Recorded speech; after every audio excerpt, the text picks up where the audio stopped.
Hey Visionaries, my name is Tim, and what you're seeing here is an audiogram, or a visual representation of my voice. I've been looking for a visual way to share audio clips on Twitter, and this is what I've come up with so far. Let me show you how I created it using Auphonic and KineMaster.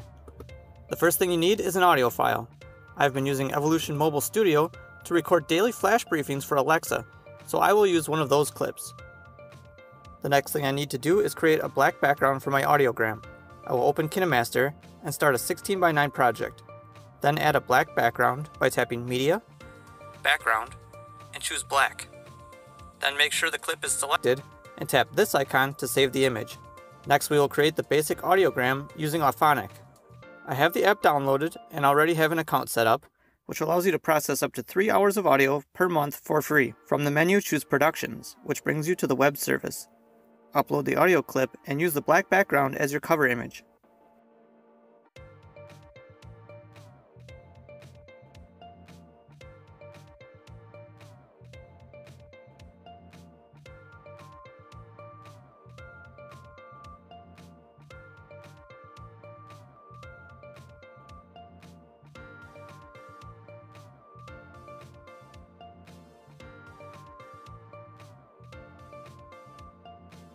Choose Audiogram for your output file.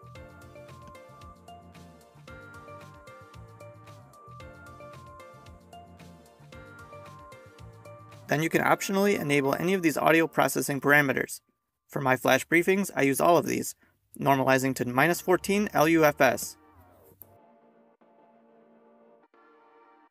Depending on the length of your audio, Auphonic will take a couple of minutes to process your file, but it works pretty fast.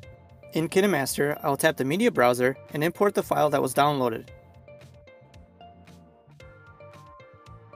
If I play this back, you can see that while I did get an audiogram from Auphonic, it's looking a little boring.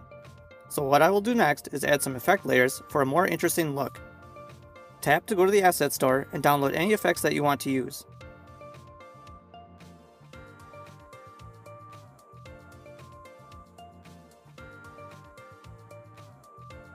I like to start with this Chromatic Glitch.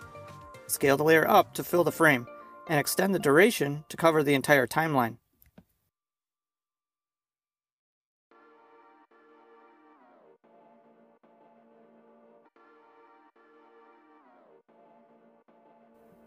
Right away, this is looking a lot more interesting. But I like to keep going by duplicating this effect layer, and then changing the effect. This time I will choose Split Spectrum.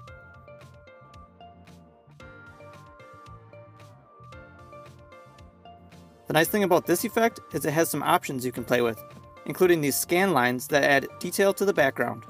Now you can experiment with whatever effect layers you want.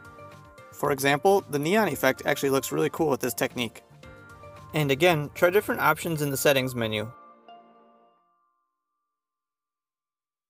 The neon is fun, but I want more of a smooth, ambient light kind of look. So I'm going to change this to the last type of effect that I want to use, which is prismatic. So for me, that's looking pretty good. If you want a little more punch in these colors, you could try a color adjustment. Or since we only have one video layer so far, we can duplicate that as a layer and make it full screen.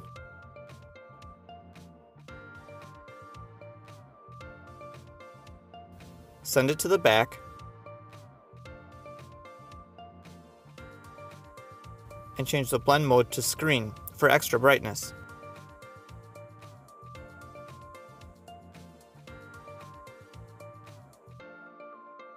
And that's it.